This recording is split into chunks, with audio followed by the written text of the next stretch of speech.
정확히 10년 전 추웠던 이맘때의 일이었습니다. 무슨 일이 있었는가 하면 제가 입대를 하였습니다. 그렇게 썩 좋은 기억은 아닙니다. 그렇게 머리를 깎고 훈련소로 들어갔습니다. 모든 것이 새로웠습니다. 처음 보는 사람들, 처음 맞이하게 된 환경, 그리고 새로운 생활들이 있었습니다. 그리고 훈련소니까 각종 훈련들을 받게 됩니다.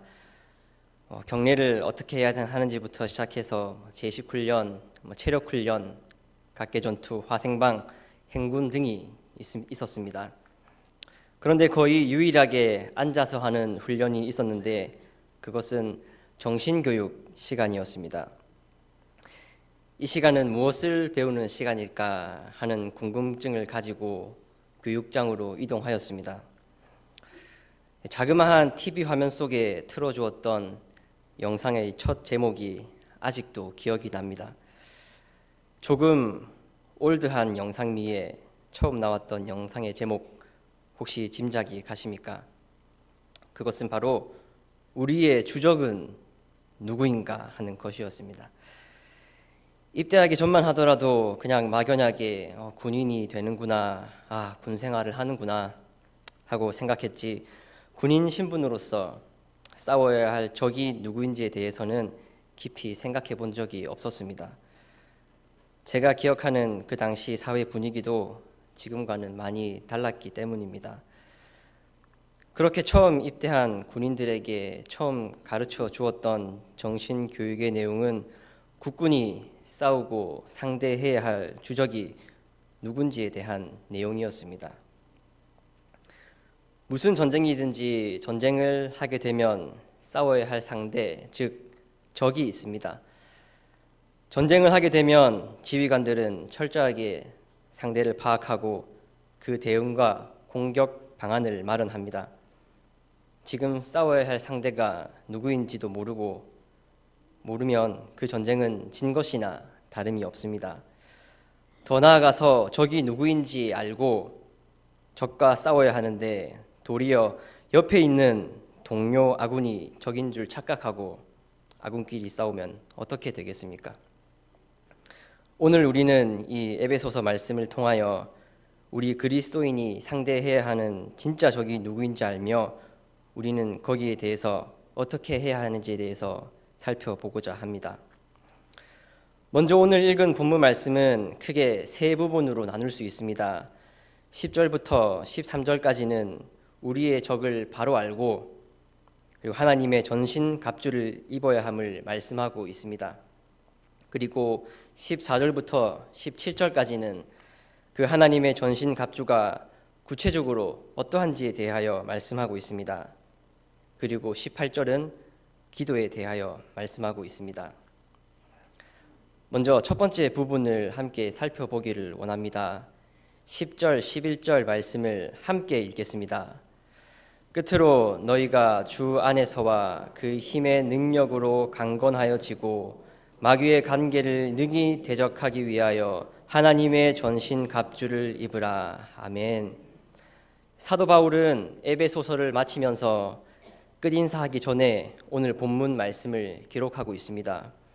특히 이 부분은 에베소서의 수신자들에게 삶에 대한 권면을 하는 중 마지막으로 이 부분을 기록하고 있습니다. 사도 바울은 성도들에게 주 안에서와 그 힘의 능력으로 강건하여지라고 권면하고 있습니다. 예수님을 믿는 자들의 힘의 원천이 되는 것은 주님의 능력이며 주님의 능력이 나타날 때 강해집니다. 그리스도를 떠나서 그리스도인은 아무것도 할 수가 없습니다. 포도나무에서 떨어져 나온 가지와 같이 아무것도 할 수가 없습니다. 그저 아무 쓸모 없어져서 불에 태워져 버릴 뿐입니다. 그리스도를 떠나서는 자신이 무엇인가를 할 수 있다고 생각한다면 그것은 그리스도인이 아닙니다. 반면 주님과의 친밀한 교제로 그리스도인은 주 안에서 모든 것을 할 수 있습니다. 내게 능력 주시는 자 안에서 내가 모든 것을 할 수 있느니라. 아멘. 물론 이 말씀이 주문과 같은 말씀이 아닌 것은 모두가 아실 것입니다. 그리고 하나님의 능력이 특별히 에베소서에서 강조된 부분이 있습니다. 함께 보길 원합니다. 제가 읽겠습니다. 그의 능력이 그리스도 안에서 역사하사 죽은 자들 가운데서 다시 살리시고 하늘에서 자기의 오른편에 앉히사 그리고 그는 허물과 죄로 죽었던 너희를 살리셨도다. 아멘. 그의 능력은 그리스도 안에 역사하시고 그의 능력은 죽은 자들 가운데서 다시 살리시고 하나님과 동등한 지위를 갖게 하셨습니다. 그리고 허물과 죄로 죽었던 우리를 살리신 능력이기도 합니다. 그래서 사도 바울이 주 안에서와 그 힘의 능력으로 강건하여 지라고 권면한 말씀은 어떠한 부당한 요구를 하는 것이 아닙니다. 이루어질 수 없는 어떤 일을 하라고 하는 것도 아닙니다. 왜냐하면 그의 전능하심이 우리가 살펴보았던 말씀에 이미 계시되어 있기 때문입니다. 11절에 마귀의 관계를 대적하기 위하여 하나님의 전신갑주를 입으라고 합니다. 성경의 여러 곳을 종합해 보면 마귀는 악한 영들의 우두머리로서 처음부터 범죄한 자요 처음부터 살인한 자입니다. 또 거짓말쟁이이며 거짓의 아비이며 온 천하를 속이는 자입니다. 관계로 성도들을 속이고 넘어지게 합니다. 온갖 교활하고 교묘한 술책들을 동원하여 성도들을 속이고 죄와 타협하도록 유혹합니다. 무절제한 분노, 거짓, 도둑질, 악한 말 등 옛사람에 속한 악한 행실들을 통해 역사하며 또 그런 행동을 부추깁니다. 성도들을 서로 불합해하고 교회의 하나됨을 깨뜨립니다. 이 마귀의 관계에 대적하기 위하여 사도 바울은 믿는 자들에게 하나님의 전신갑주를 입으라고 합니다. 전신갑주는 중무장한 보병이 갖춘 전투 장비 일체를 가리킵니다. 이것은 악한 영들을 대적해야 하는 성도들에게 하나님께서 부여하시는 방어와 공격을 위한 일체의 영적 전투 장비입니다. 마귀의 관계를 대적하기 위하여 이 하나님의 전신갑주를 입으라고 합니다. 그런데 12절에 주의 깊게 보아야 할 부분이 있습니다. 우리 함께 읽겠습니다. 우리의 씨름은 혈과 육을 상대하는 것이 아니요 통치자들과 권세들과 이 어둠의 세상 주관자들과 하늘에 있는 악의 영들을 상대함이라. 아멘. 우리의 씨름은 혈과 육을 상대하는 것이 아니고 통치자들과 권세들과 이 어둠의 세상 주관자들과 하늘에 있는 악의 영들을 상대하는 것이라고 합니다. 앞선 11절에서 마귀를 대적하기 위하여 하나님의 전신갑주를 입으라고 하였습니다.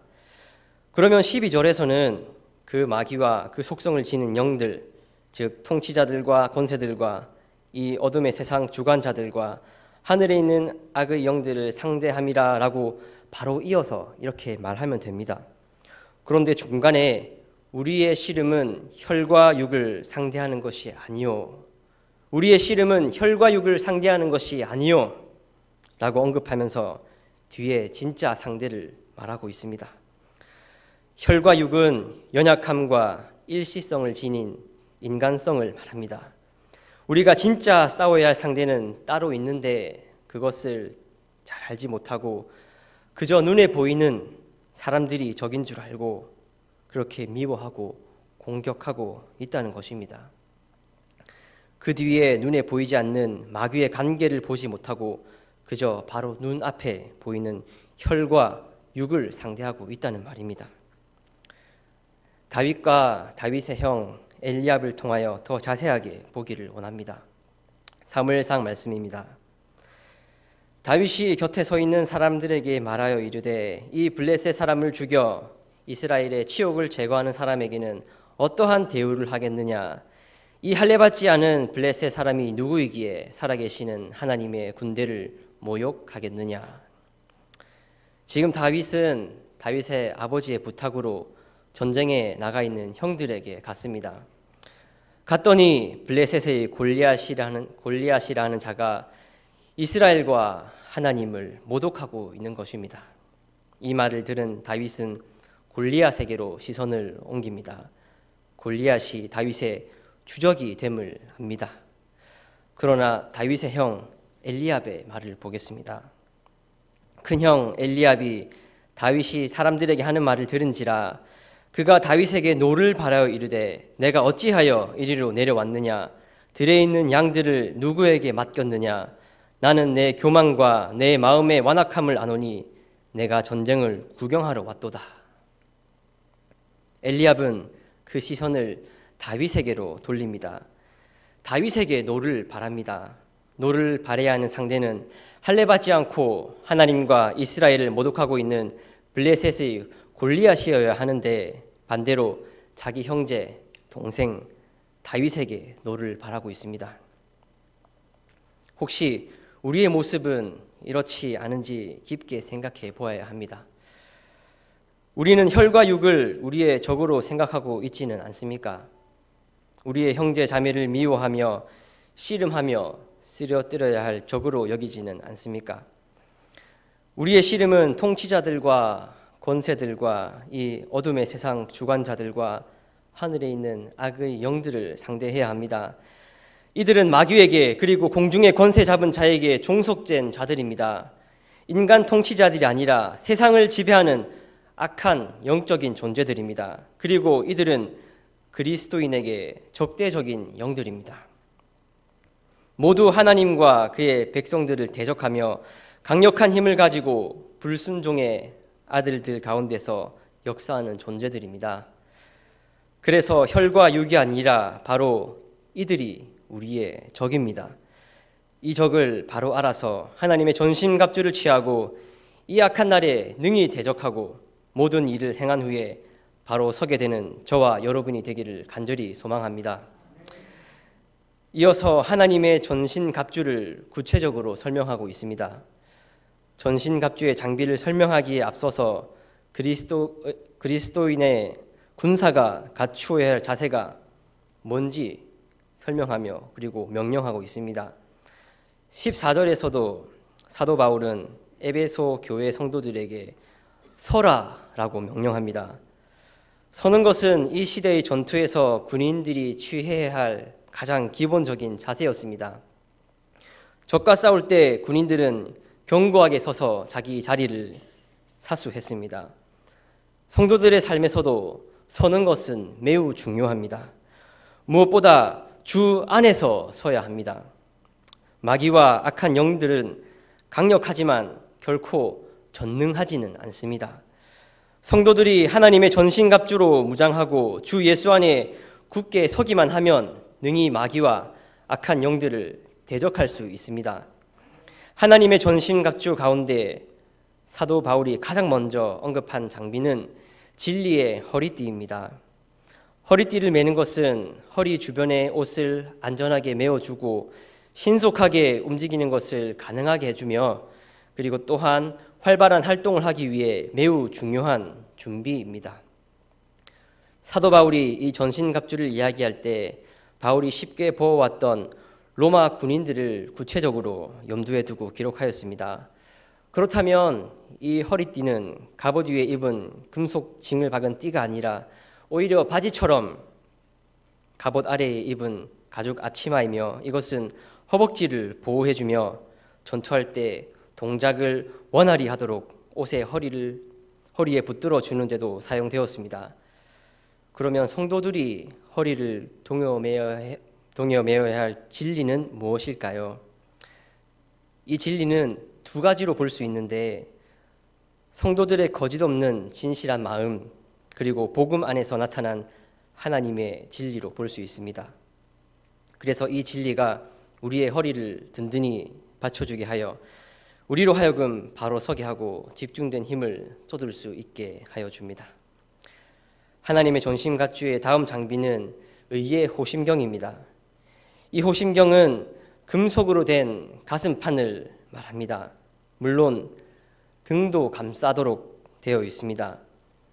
악한 영들을 대적하기 위해 성도들이 입어야 할 의의 호심경이나 또 무엇일까요?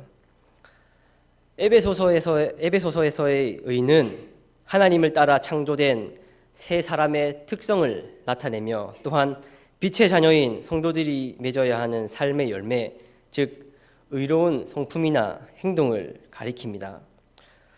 그러나 악한 영들의 강력한 공격에서 성도들의 가슴과 심장을 보호해주는 가슴막이 역할을 하는 것은 그들 자신의 의로운 행실이나 덕목이기보다는 하나님께서 주시는 의, 즉 하나님께서 그리스도 안에 있는 성도들에게 주권적으로 선언하신 의의 판결입니다.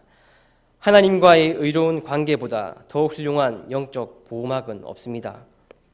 그리스도를 믿어 의롭다함을 얻는 것과 자신의 의가 아니라 그리스도의 의로 옷을 입는 것, 이것이야말로 마귀와 악한 영들의 정면 공격에서 성도들을 보호해주는 굳건한 호심경입니다. 이어서 등장하는 것은 평안의 복음이 준비한 것으로 신을 신어라입니다.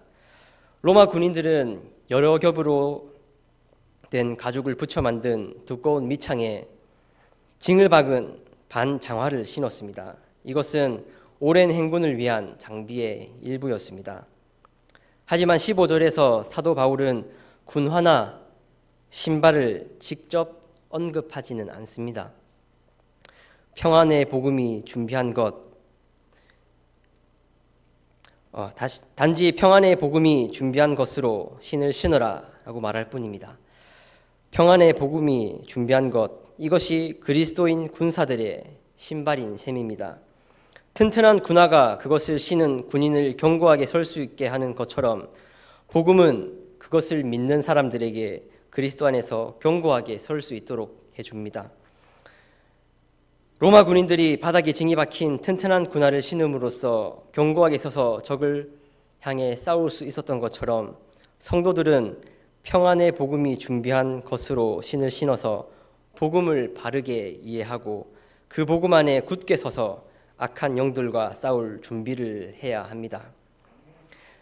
이 신을 신은 사람들은 악한 영들의 공격 앞에서 결코 두려워하거나 동요하지 않으며 뒤로 물러서지 않습니다. 이어서 16절에는 믿음의 방패를 가지라고 합니다. 로마 군인들이 사용한 방패는 전신을 보호하는 데 사용할 만큼 큰 직사각형의 방패입니다. 두꺼운 나무판 2개를 붙여 만들었으며 위와 아래 부분을 쇠로 보강하였습니다.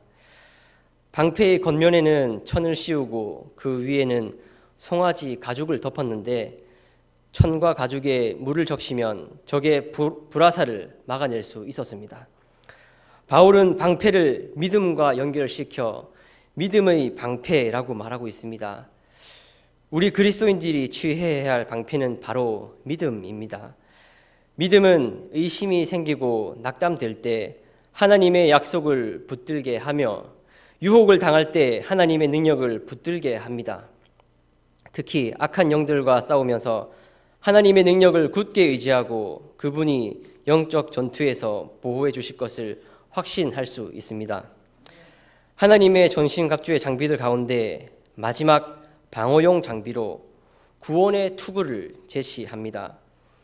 투구는 로마 군인들을 위해서 동으로 만들고 볼을 덮는 것으로 또 하나의 중요한 부분인 머리를 보호하기 위한 것입니다. 성경의 다른 곳에서는 미래적인 의미로 구원의 소망의 투구라는 표현을 쓰기도 하지만 여기서는 성도들이 이미 받아 누리고 있는 현재적인 것입니다. 영적인 전투에 임하는 성도들은 자신들이 이미 흑암의 권세에서 건짐을 받아 하나님의 나라로 옮겼으며 그리스도와 함께 하늘에 안침받은 존재라는 것을 분명히 깨달아야 합니다. 우리에게는 이미 하나님께서 구원을 주셨고 우리는 그것을 소유하고 있습니다. 이 사실을 알고 확신하는 것이야말로 전쟁 한가운데서도 우리는 평안하며 안도할 수 있습니다. 본문에서 사도 바울이 제시한 마지막 하나님의 전신갑주는 성령의 검입니다. 이 마지막 무장에 대해 말하면서 사도 바울의 강조점은 방어적인 곳에서 공격적인 것으로 이동합니다. 날카로운 짧은 검 맞붙어서 싸우는 전투에서 매우 중요한 공격용 무기입니다. 로마 군인들은 왼손으로 방패를 들고 오른손으로 이 칼을 들고 적과 싸웠습니다. 악한 영들과의 싸움에 임하는 그리스도의 군사들은 하나님께서 주시는 성령의 검을 받아야 합니다. 성령의 검은 곧 하나님의 말씀입니다. 하나님의 말씀은 성령을 통해 주어지는 것이며 또 성령을 통해 예리한 검과 같은 효력을 발휘합니다. 예수님께서 말씀을 통하여 마귀의 시험과 유혹을 물리치셨듯이 우리의 손에 있는 성령의 검, 곧 하나님의 말씀을 통하여 우리들도 악한 영들의 공격을 물리칠 수 있습니다. 이렇게 하나님의 전신갑주에 대하여 살펴보았습니다. 하나님의 은혜로 우리는 하나님의 전신갑주를 입을 수 있게 되었습니다. 하나님의 은혜라고 해서 우리가 이런 하나님의 전신갑주를 입지 않고 영적 무장 해제를 의미하는 것은 아닙니다. 오히려 영적 중무장을 의미합니다. 주일에 담임 목사님 설교 말씀처럼 우리가 성령 충만하면 우리가 마귀의 시험이나 유혹이 찾아오지 않는 것이 아닙니다. 오히려 그 성령 하나님의 도우심으로 그 시험과 유혹을 이길 수 있는 용기와 담대함이 생기는 것입니다. 그래서 더욱 철저하게 하나님의 전신갑주로 중무장하며 대적 마귀와 싸워야 합니다. 하나님의 전신갑주를 입는 것은 선택할 수 있는 사항이 아닙니다. 그리스도인이라면 필수적입니다. 군인이 군복을 입는 것은 당연합니다. 경찰이 경찰복을, 그리고 소방관은 소방복을 입는 것이 당연합니다. 어느 누구도 군인 보고 왜 군복을 입는지 이의를 제기하지 않습니다. 지극히 당연한 일입니다. 그리스도인은 하나님의 말씀인 하나님의 전신갑주로 무장함이 지극히 마땅한 일입니다. 마지막으로 18절에서 바울은 기도를 덧붙입니다. 사도 바울은 성도들이 어떻게 하나님의 전신갑주를 취하고 영적 전투를 수행할 수 있는지를 대해서 알려주고 있습니다. 즉 항상 깨어서 기도함으로 전신갑주를 취해야 하며 또 항상 깨어서 기도하면서 영적 전투를 수행해야 합니다. 기도는 영적인 무기 그 이상의 것입니다. 기도가 없이는 영적 싸움에 필요한 하나님의 능력을 힘입을 수 없습니다. 아무리 좋은 갑옷과 무기로 무장을 한다고 하더라도 기도가 없는 성도는 무력하며 악한 영들을 대적할 힘이 하나도 없습니다. 그리스도의 좋은 군사는 깨어서 지속적으로 기도하는 사람입니다. 같이 이 영적 싸움을 해나가는 우리 옆의 성도, 형제, 자매를 위하여 기도하며 구하는 성도님들이 되시기를 간절히 바랍니다. 말씀을 맺도록 하겠습니다. 마틴 로이드 존스 목사님은 이렇게 말합니다. 나는 오늘날 교회가 부실하게 된 주된 원인 중 하나는 마귀를 잊어버리고 있기 때문이라고 확신한다. 우리는 모든 것을 우리 탓으로 돌린다. 우리는 모두 너무 심리학적인 태도와 생각을 지닌다. 우리는 이 객관적인 사실, 마귀, 즉 참소자의 존재, 실존, 그리고 그의 불화살을 알지 못한다. 우리가 상대해야 하는 적은 혈과 육이 아닙니다. 함께 협력하고 서로 기도해 주어야 할 상대인 아군, 즉 하나님의 말씀으로 모인 주의 몸된 교회를, 형제, 자매를 공격하는 잘못을 저지르지 맙시다. 우리를 나누고 흩어지게 하고 시험하는 사탄 마귀를 함께 힘을 모아 대적합시다.